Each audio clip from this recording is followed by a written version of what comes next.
சியோனின் சிறையிருப்பை திருப்பும் போது நாங்கள் சொப்பனம் காண்கிறவர்கள் போல இருந்தோம். அப்படின்னா சிறையிருப்பு அப்படின்னா என்ன அர்த்தம் அப்படின்னா மோசமான சூழ்நிலை, அதாவது நாம சுதந்திரமா செயல்பட முடியாத அளவுக்கு ஒரு மோசமான சூழ்நிலை. அப்படின்னா ஏதோ கனவு கண்ட மாதிரி இருக்குது, சிறையிருப்பு மாறிடுச்சு. நான் சொல்லுகிறேன், இந்த காலை வேளையிலே இந்த சிறையிருப்பு இயேசு நாமத்தில் உடனடியாக மாறுகிறது. ஆமா, கனவு காண்ற மாதிரி நீங்க தூங்கி எந்திரிப்பீங்க, சிறையிருப்பு காணாம போயிடும். அப்படின்னா ஒரு சிறையிருப்பு ரொம்ப நாளா சதாய்ச்சிட்டே இருக்குது, பிரச்சனை பண்ணிட்டே இருக்குது, திடீர்னு கனவு கண்ட மாதிரி காணாம போயிடுச்சு அப்படின்னா தேவன் அப்படித்தான் செய்வாருங்க. அப்ப பாருங்க, 40 நாளா பிரச்சனையில இருக்குது, திடீர்னு தாவீதை கொண்டு போய் அங்க நிறுத்துறாரு.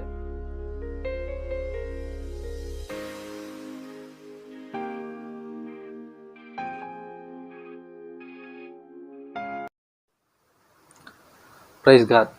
பாருங்க, இதே 126ல முதலாவது வசனம் சொல்லுகிறது, சியோனின் சிறையிருப்பை கர்த்தர் திருப்பும் போது சொப்பனம் காண்கிறவர்கள் போல் இருந்தோம்.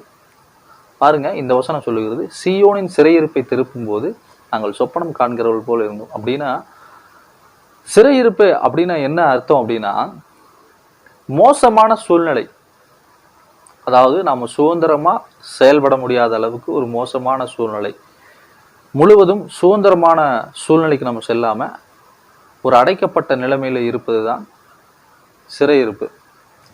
சிறையிருப்பை பலவிதமா எடுத்துக்கலாம், அது நிறைய காரியங்கள் இருக்கு, ஒவ்வொரு சிறையிருப்பா இருக்குது. ஆனால் சுதந்திரமா இந்த பூமியிலே நம் சுற்றி தெரிய முடியாத அளவுக்கு ஒரு கண்ட்ரோல்ல ஒருவருடைய கட்டுப்பாட்டுக்குள் இருப்பது சிறையிருப்பா இருக்கிறது. அப்போ என்னன்னா, சிறைனா ஒரு மோசமான சூழ்நிலை, சுதந்திரமான சூழ்நிலை இல்ல, ஒரு மோசமான சூழ்நிலை. அப்போ சிறையிருப்பை திருப்பும் போது நாங்கள் சொப்பனம் காண்கிறவர்கள் போல் இருந்தோம். அப்படின்னா ஏதோ கனவு கண்டது போல இருக்குது அப்படிங்கிறார்.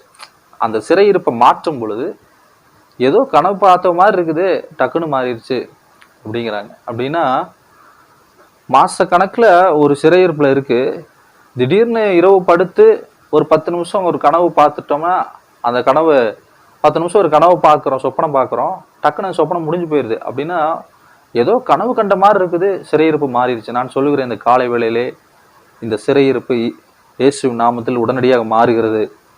ஆமா, கனவு காண்ற மாதிரி நீங்க தூங்கி எந்திரிப்பீங்க, சிறையிருப்பு காணாம போயிடும். ஆமேன்.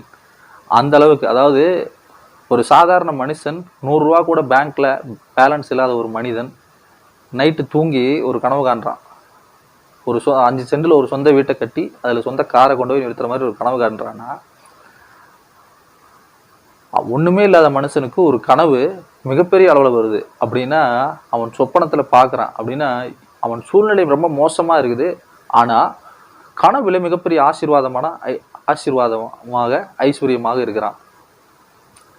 அப்படின்னா அந்த சொப்பனத்துல பாருங்க, மிகப்பெரிய காரியங்கள் செய்து முடிக்கப்பட்டது. அதே போல சூழ்நிலை ரொம்ப மோசமாக இருக்கலாம், ஆனா கனவு கண்ட மாதிரி டக்குன்னு இந்த சூழ்நிலையை தேவன் மாற்ற வல்லவராய் இருக்கிறார். ஆமென். அதே மாதிரிதான் இதே தாவீது ஒண்ணும் கிடையாது, சூழ்நிலை ரொம்ப மோசம், சவுல் ராஜாவும் யுத்த புருஷர்களும் பாளையத்திலே 40 நாள் அவதிப்பட்டுக்கிட்டு இருக்கிறாங்க.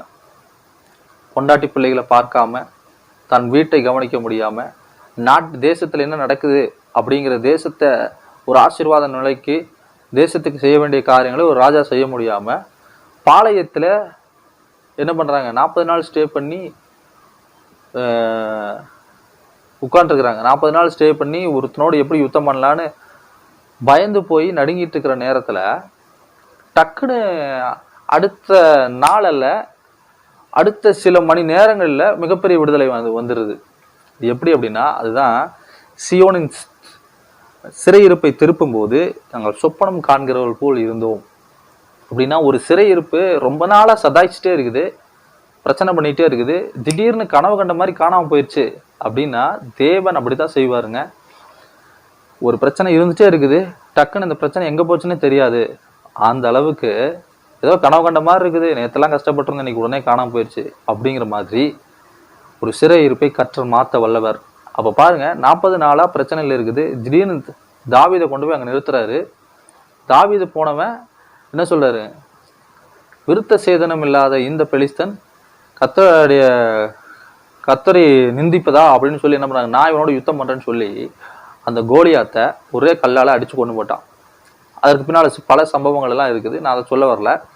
அப்போ 40 நாளா இருந்த பிரச்சனை கனவு காண்ற மாதிரி ஒரு 1 மணி நேரம் 2 மணி நேரமா இருக்கலாம், இல்ல ஒரு 10 மணி நேரமா இருந்திருக்கலாம். கனவு காண்ற மாதிரி நேரக்குள்ள ஒரு நாளுக்குள்ள அந்த பிரச்சனைய தேவன் மாற்றினார் மனிதனை வைத்து. நான் சொல்லுகிறேன், எப்பேற்பட்ட பிரச்சனையாக இருந்தாலும் சீயோனின் சிறையிருப்பை திருப்பது போல நாங்கள் சொப்பனம் காண்களை போல இருந்தோம். நீங்கள் சொப்பனம் பார்க்கிறது போல உங்கள் சூழ்நிலை இயேசு கிறிஸ்துவ நாமத்தில் இந்த காலை வேளை மாற்றப்படுகிறது. ஆமா, மிகப்பெரிய காரியங்களை தேவன் செய்வார்.